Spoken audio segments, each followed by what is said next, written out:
দীঘা সংলগ্ন তালসারীর সমুদ্রে ডুবে মৃত্যু হয়েছে তার। সিরিয়ালের শুটিংয়ের জন্য তিনি তালসারীতে গিয়েছিলেন। তার বাকি সেখানে সিরিয়ালের কলাকুশলীরাও উপস্থিত ছিলেন।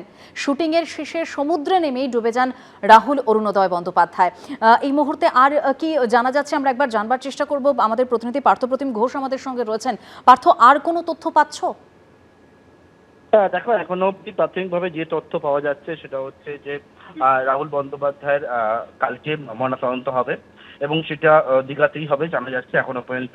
এবং দীঘা থানা গোটা বিষয় ইতিমধ্যে কিন্তু তারা খতিয়ে দেখার কাজ শুরু করেছে। হয়তো কিছুক্ষণ পরে দীঘা থানা তারা একটা আনন্যাচারাল ডেথ তারা কিন্তু মামলাও রুজু করবে, তেমনটাই পুলিশ সূত্রে জানতে পারছি। কারণ পুলিশরা জানাচ্ছে যে জায়গায় ঘটনাস্থল সেই ঘটনাস্থলটি দীঘা উড়িষ্যা পড়াশোনার মধ্যে পড়ে, তালসারী বিচ। তবে যেহেতু ব্রড ডেথ হয়েছে হাসপাতালে, দীঘা মহকুমা হাসপাতালে, সেই বিষয়ে আলোচনা চলছে যে তারাই গোটা বিষয়টা দেখবেন কিনা। তবে ইতিমধ্যে উড়িষ্যা পুলিশ প্রশাসনের সঙ্গে পূর্ব মেদিনীপুর জেলা পুলিশ তারা যোগাযোগ রাখছে। এদিন বিকেল 5:30 নাগাদ পুলিশের কাছে খবর এসে পৌঁছায় দীঘা মহকুমা হাসপাতাল থেকে যে অভিনেতা রাহুল বন্দ্যোপাধ্যায় তার জলে ডুবে মৃত্যু হয়েছে। যেমনটা তার সহকর্মীরা যারা ক্রু মেম্বার তারা জানিয়েছেন, তাকে যখন নিয়ে আসা হয় তখন মৃত অবস্থাতেই নিয়ে আসা হয় বলে চিকিৎসকেরা জানান। এবং সেক্ষেত্রে কিন্তু পুলিশ গোটা বিষয় পুলিশ সেখানে গিয়ে পৌঁছায়, দীঘা থানার পুলিশ সেখানে গিয়ে পৌঁছায়। যেমনটা এখনো পর্যন্ত পুলিশ জানতে পারছে, সহকর্মী যারা ছিলেন তাদের সঙ্গে কথা বলে যে সমুদ্রের জলে ডুবে যায় রাহুল বন্দ্যোপাধ্যায়। এবং তোমাকে যেমনটি আগেও জানাচ্ছিলাম, যারা সেখানকার স্থানীয় বাসিন্দা ব্যবসায়ী রয়েছেন, কারণ এই দীঘা পাশেই হচ্ছে তালসারী, কিছুটা গিয়ে যেটা উড়িষ্যার মধ্যে পড়ে, কয়েক কিলোমিটার পরে দীঘার। সেটা সেখানে কিন্তু তালসারী বিচ, সেখানে প্রচুর বিচের মধ্যে দোকান রয়েছে, ব্যবসায়ীরা রয়েছেন। তারা দেখেন, তারা জানাচ্ছেন যে বেশ কয়েকদিন ধরে সেখানে শুটিং চলছিল, সিরিয়ালের শুটিং চলছিল, যেখানে রাহুল বন্দ্যোপাধ্যায় তিনি শুটিং করছিলেন। আজকেও শুটিং চলছিল। তবে যখন এই দুর্ঘটনাটি ঘটে সেটা শুটিং চলাকালীন দুর্ঘটনা নাকি শুটিং এর শেষে রাহুল অরুণোদয় বন্দ্যোপাধ্যায় তিনি সমুদ্রে নেমেছিলেন, সেই বিষয়টা এখনো নিশ্চিত নয়। পুলিশ জানাচ্ছে সেই বিষয়টা সমস্তটা তারা দেখবেন এবং সহকর্মীদের সঙ্গে কথা বলে তারা নিশ্চিত হবেন। এবং তারপর যে জায়গা থেকে রাহুল ডুবে যায়, যেমনটা স্থানীয়রা জানাচ্ছে, প্রাথমিকভাবে আবারও বলবো, স্থানীয়রা যেটা জানাচ্ছেন যে অনেকটা সমুদ্রের গভীরের দিকে রাহুল অরুণোদয় বন্দ্যোপাধ্যায় তিনি চলে গিয়েছিলেন এবং সেখানে যেহেতু চড়া ছিল সমুদ্রের মধ্যে, তালসারী সমুদ্রে, এবং সেখানে কোনো রকমে আটকে যায় এবং জলে ডুবে যায়। তারপরে তাকে উদ্ধার করা হয়, বেশ কিছুটা সময় লাগে এবং লাগার পরবর্তীকালে তাকে উদ্ধার করে হাসপাতালে নিয়ে আসেন তার সহকর্মীরা।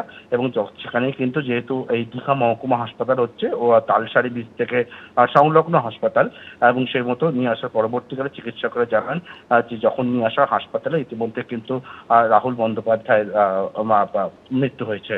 এবং গোটা বিষয় পুলিশ জানাচ্ছে যে কালকে তারা ময়নাতদন্ত করবে এমনটা সিদ্ধান্ত নিয়েছে। এবং কিছুক্ষণ পরে পুলিশ জানাচ্ছে, উড়িষ্যা পুলিশের সঙ্গে কথা বলে তারা কিন্তু যেহেতু দীঘা হাসপাতালে এই তার ব্রড ডেথ হয়েছে, সেটা করা যায় কিনা সেটা দেখছেন যে ইউডি কেস কোনো রকম ভাবে স্টার্ট করা যায় কিনা। তবে এখন পুলিশ জানাচ্ছে প্রাথমিকভাবে তারা খোঁজ খবর নিচ্ছে যে কিভাবে ঘটনাটি ঘটলো, কারা কারা সেখানে উপস্থিত ছিল, সেই সমস্ত বিষয়। একদমই একদমই কি কি তথ্য পাওয়া যায় প্রতি মুহূর্তে তোমার কাছ থেকে সেই খবর নিতে থাকবো। কিন্তু সত্যি আকস্মিক, মানে এভাবে রাহুল অরুণোদয় বন্দ্যোপাধ্যায়, রাহুলের চলে যাওয়া, অভিনেতা রাহুলের চলে যাওয়া অবশ্যই একটা অঘটন তো বটেই। 2021 সালের 1 জুলাই যুক্তিতক্ক অনুষ্ঠানে এসেছিলেন রাহুল অরুণোদয় বন্দ্যোপাধ্যায়। কি বলেছিলেন আসুন দেখে নিই। একটা প্রবাদ আছে, every nation Gates the leader it deserves. কথায় নেশন বদলে দিয়ে গোষ্পদে রাজ্য হিসেবেও ভাবাই যায় এটাকে। আমরা এই দুর্মূল্যের বাজারে ভ্যাকসিন জাল হয়েছে শুনে কি আদৌ বিস্মিত হয়েছি? সত্যি বলুন তো। এই প্রজন্মের অনেকেরই হয়তো মনে নেই একটা সময় বেবি ফুড কি এন্তারসে জাল হতো। কখনো বেবি ফুডকে মার্কেট থেকে উধাও করে দিয়ে কৃত্রিমভাবে চাহিদা উৎপন্ন করে চলতো কালোবাজারি। ভাবতে পারছেন আপনার শিশুর খাদ্য, যেটা তার প্রাথমিক প্রাপ্য, সেটা নিয়ে কালোবাজারি হতো একটা সময়। আমাদের বাড়িতে আধ্যাত্মিকতার খুব একটা চল ছিল না, কিন্তু আমার এক কাকু জাল সর্ষের তেল খেয়ে অষ্টাবক্র মুনি হয়ে গেছিলেন, 7 দিন সোজা হয়ে দাঁড়াতে পারেননি। তো এই যদি আমাদের অতীত হয়, বর্তমান আর কতটা ভিন্ন হতে পারে। হু বলছে আমাদের দেশের 53% বেশি মেডিকেল প্র্যাকটিশনার কোয়াক, এবং এর সবটা সরকারের অজান্তে চলছে, এটা ভাবার নিশ্চয়ই কোনো কারণ নেই। দেখুন, এটা না প্রজন্মের পর প্রজন্ম সুচারুরূপে আমাদেরকে ইনজেক্ট করে দেওয়া হচ্ছে। ক্ষমতার সামনে আমরা আসলে পোকামাকড়, আমরা শুধু একটা সংখ্যা, কখনো ভোটের, কখনো ডেড বডির।